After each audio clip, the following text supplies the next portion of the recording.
I couldn't stand the thought of being stuck with a woman who had a huge pregnant belly, making me raise the child alone. His eyes showed disgust, and a big smile appeared on his face, knowing this day would come.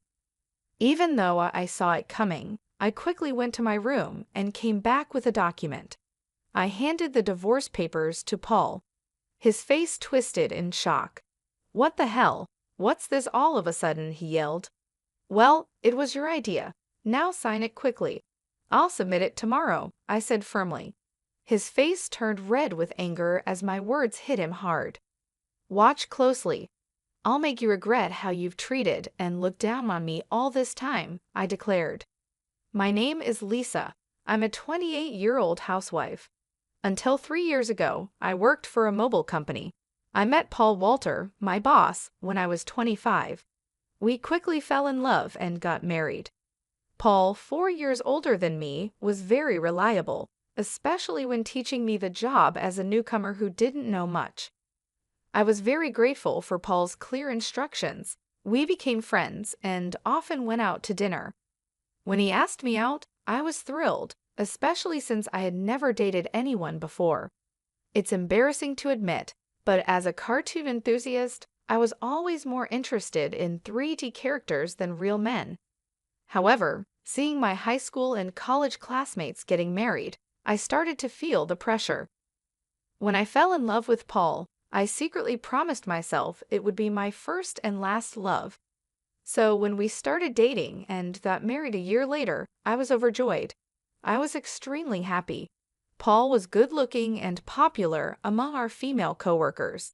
I was proud to be his wife, and many congratulated us, saying things like "Congratulations" or "I'm jealous, but I wish you happiness." I was filled with joy and couldn't imagine what was coming next. "You're quitting your job," Paul said.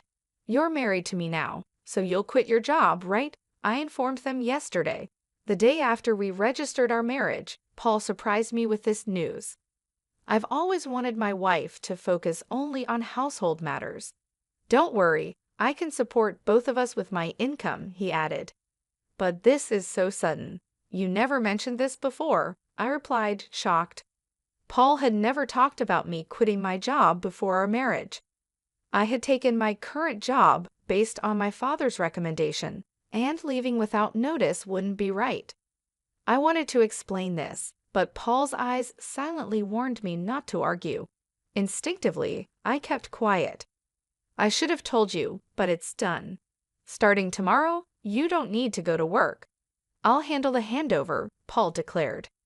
The news about starting tomorrow was so abrupt it made me feel dizzy. However, Paul's words were firm. Since he had been my boss, I couldn't oppose him. Even though I had to leave my job without a proper goodbye, I was determined to make our marriage work. Paul had entrusted me with household duties, and I wanted to meet his expectations. I worked hard at household chores, preparing meals and focusing on Paul's favorites. Although Paul ate without commenting on the taste, I longed for a word of appreciation. After quitting my job, I was no longer recognized by anyone.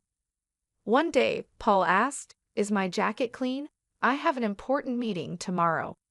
"Yes, of course," I replied, seeing his domineering side with some old-fashioned views. I reminded myself how lucky I was to have married him and tried to meet his expectations. With no personal income, living normally meant relying on Paul. Our relationship often felt more like that of an employer and housemaid than a husband and wife. Our married life was generally smooth until one day when I fell ill and couldn't get out of bed. I felt very tired and weak. I thought I would catch up on housework the next day. Paul entered the bedroom and angrily asked, "What are you doing? Get up and make some food," as he kicked the blanket off me. "I'm sorry, I'm feeling unwell. Can you manage something for yourself today?" I explained, hoping for understanding.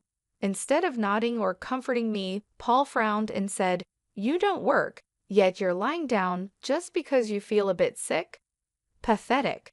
Get up," and kicked me again. In disbelief, I got up from the bed. I never thought he would demand housework from his sick wife. I had never imagined he would be like this before we married. Maybe it was my fault for not seeing it, but it was too much. I found myself doing chores while tears streamed down my face. Several days passed, and my health showed no signs of improvement. Then I realized I had missed my period. Panicking, I rushed to the drugstore to buy a pregnancy test. When I tried it, the result was positive. Overjoyed, tears flowed naturally, and I decided to share the news with Paul when he returned from work, lifting my spirits instantly. The day Paul came home after midnight was the day I chose to share the news. However, when he entered, the smell of alcohol made me nauseous. His face was flushed, and he staggered as he walked. It was surprising how much he had drunk, especially without notifying me. Even though I had prepared dinner, I wanted to share the news of my pregnancy with Paul quickly. My excited emotions surged, and I told my intoxicated husband, "I haven't been to the doctor yet, so it's not confirmed," I began eagerly. However, Paul's face darkened as he responded, "A child? What have you done?" His tone was harsh and unlike anything I'd ever heard before. "I don't want a child." "Damn, this is the worst. If you're going to have it, raise it yourself," he said. His harsh words shocked me. He rudely stripped off his clothes and headed to the bathroom. It was unbelievable. I couldn't understand why he would make such irresponsible comments about our baby instead of being happy. The happiness I had felt moments ago was immediately replaced with deep sorrow. Why would he say such things? He had never mentioned not wanting children before. We hadn't even been using contraception, so I naturally thought we both wanted children. As I hung Paul's jacket and was about to take his shirt to the washroom, I noticed something else. A piece of paper had emerged from the pocket of his dress shirt. I could tell it was a receipt because of its texture. At first, I thought it was just a receipt from tonight's gathering, and I was about to throw it away, but then I saw the name of the place. "Is this a motel?" My hand holding the receipt trembled. It was indeed a motel. The shock of this discovery weighed heavily on my heart. Why doesn't Paul love me? Isn't marriage supposed to be between two people who love each other? We've only been married for just over a year. How could this be? I had been lost in imaginary romances for years, never truly engaging in a real relationship.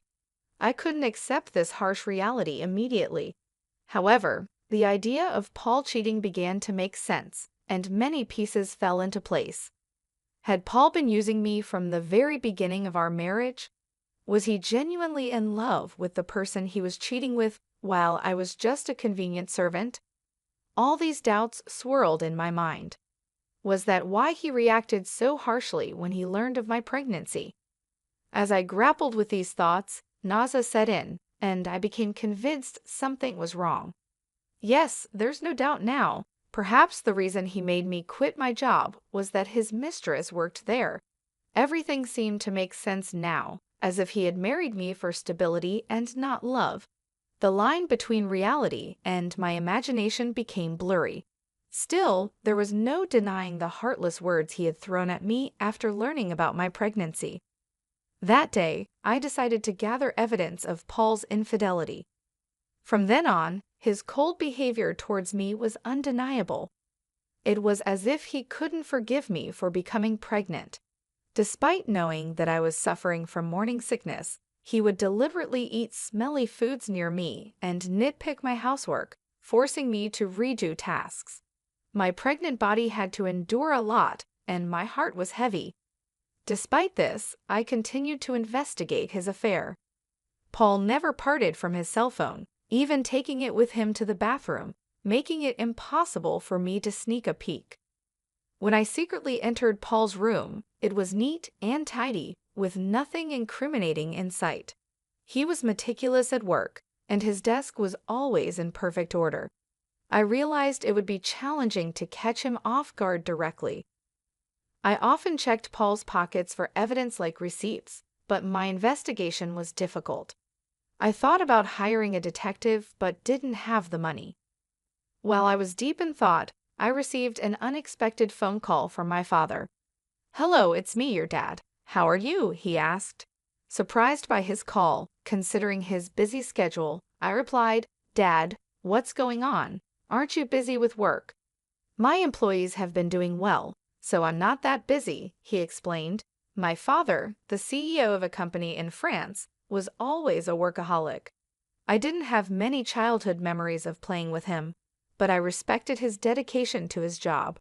His unexpected call left me curious about the purpose.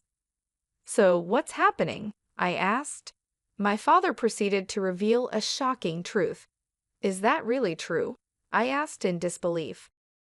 "Yes, he's not the type to lie." "I want you to believe me," my father reassured me.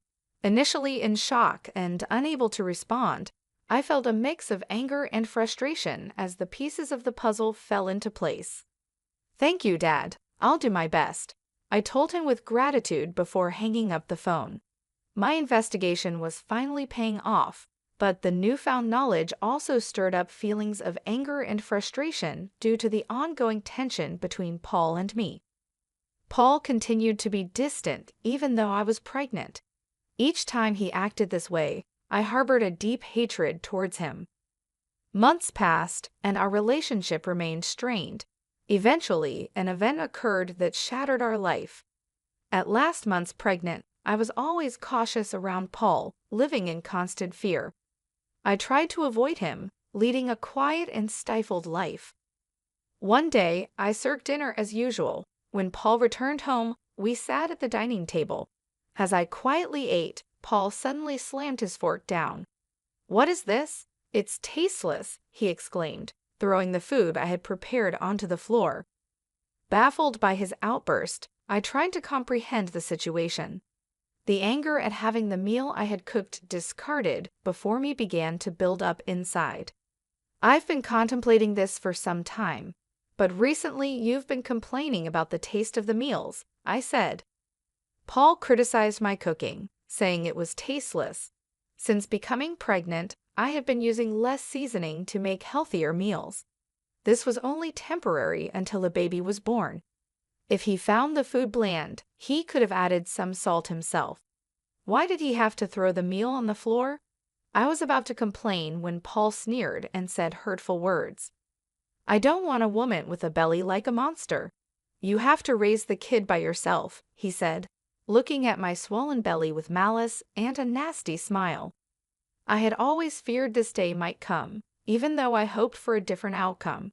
Swiftly, I went to my room, retrieved a document, and returned to present it to Paul. "Fine. Here are the divorce papers," I said, thrusting the prepared documents in front of him. Paul's face twisted in shock. "What the hell? What's this all of a sudden?" he stammered. "Well, it was your idea. Now sign it quickly. I'll submit it tomorrow," I responded. In reality, I have been contemplating divorce since I began suspecting Paul's infidelity. However, with a child on the way, I was unsure if I could support myself. But now I had a different plan in mind. My resolve seemed to provoke Paul. His face turned red with anger. "Just watch. I will make you regret every moment you looked down on me and controlled me. Do you think you can survive without me? You have a baby to care for, and you'll regret it," he threatened. My determination was unshaken. "I'll be fine." "Don't worry about me," I assured Paul. Perhaps irritated by my confidence, he snatched the divorce papers and began to fill in the blanks. "Here you go. If this is what you wanted, it's yours," he said. "Thank you," I responded. Paul probably didn't think I would actually submit the divorce papers, as he handed them over without a fuss. The following day, I promptly submitted the divorce papers and left the house. I knew he would be surprised when he returned from work to find out. After that, I moved to my parents' home, primarily due to my father's return to the UK from France and his suggestion that I stay with them. It was the right decision at the time. I was fed up with my life with Paul and deeply thankful to my father. On the day I left our home, I received 3 calls from Paul, but I ignored all of them. Eventually, he stopped calling. It became clear that I meant very little to him. He was probably content with his mistress and might even remarry soon. I decided to move on from Paul, 5 months passed, and I had a baby who was born safely. I was now living happily with my parents and my baby. While I was enjoying this peaceful life with my family, Paul called again. I ignored his calls at first, but after several persistent attempts, I had no choice but to answer. "Hello, what do you want now?" I said, wary of his tone. "Hey, what's going on? Why were you on that show? And since when were you the daughter of a CEO with millions of dollars? I never knew that." Paul's voice boomed with surprise and anger. It turned out that Paul had seen a TV show that was broadcasted after I returned to my family home. I had received a request from a TV station thanks to my father's role as the CEO of a renowned global tech company. The show featured the lavish lifestyle of the CEO's family. Producers had come to our house and filmed our family's lifestyle. During the TV show interview, they discussed our family's wealth, mentioning a rough estimate of $25 million. I never imagined Paul would see that show, but the power of television is truly something. "Oh, by the way, I didn't tell you that I have an asset of $45 million due to an advanced inheritance. That's why I was able to divorce you." Yes, my father informed me about the inheritance, which gave me the confidence to live comfortably even after divorcing you.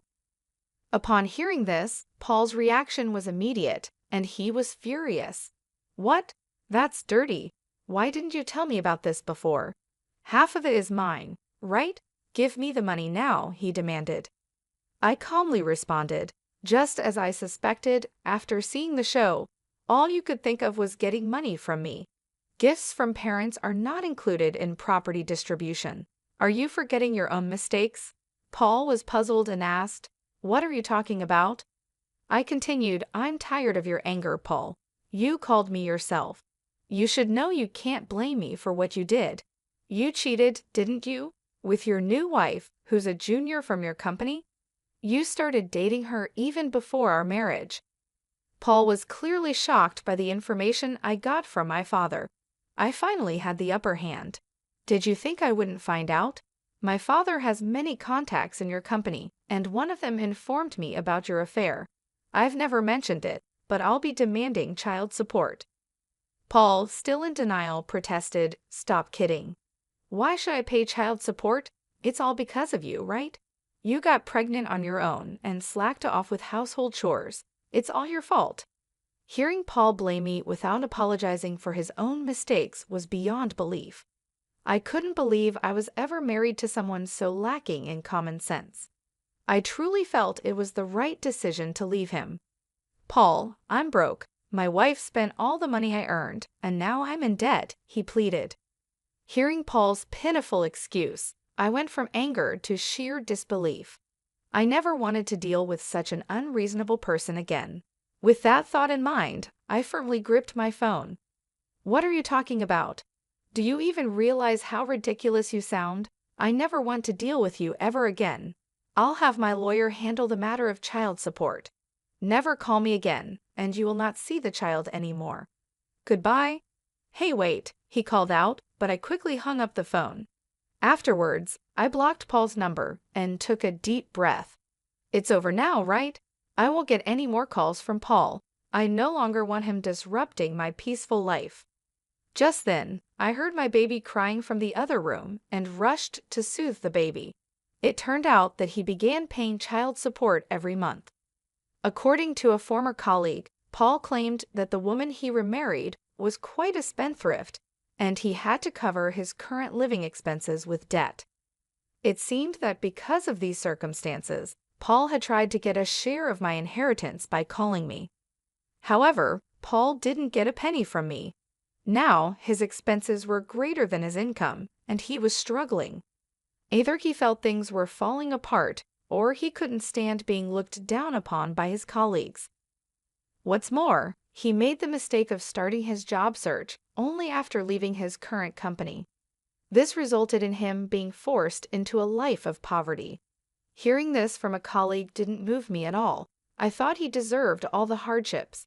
The harsh words and cold demeanor he showed me will never fade from my memory. I sincerely hope he gets what he deserves. Meanwhile, I'm enjoying being a parent with the help of my parents. My baby is growing up healthy and happy. I feel supported and loved in my family's home, and I no longer have to worry about financial issues. My father, who is a successful CEO, mentioned that he wants to pass on the company to me. This news was both surprising and motivating. I realized that I needed to prepare myself for the responsibilities that would come with running a company. My father has always been a hardworking man, and I wanted to make him proud. So I started learning more about the business, taking on small tasks to understand how things work. I knew it wouldn't be easy, but I was determined to succeed. Living with my parents has given me a chance to rebuild my life. I feel more confident and ready to face the future. My father's faith in me has inspired me to aim high. He believes in my abilities, and that belief has become a source of strength for me. Every day, I work on balancing my role as a mother and my preparations to take over the company. It's challenging, but I find joy in every moment. My baby's laughter and my parents' support keep me going. I am grateful for this second chance at life, away from the toxic relationship with Paul. I often reflect on my past with Paul. His betrayal and cruelty hurt deeply, but they also taught me valuable lessons about strength and self-worth. I have grown from that experience and emerged stronger. I am now focused on building a bright future for myself and my child. The pain of the past is slowly fading, replaced by the hope and excitement of what lies ahead. I am determined to create a happy and stable life for my child. With my family by my side, I know I can achieve anything I set my mind to. Looking back, I see that leaving Paul was the best decision I ever made.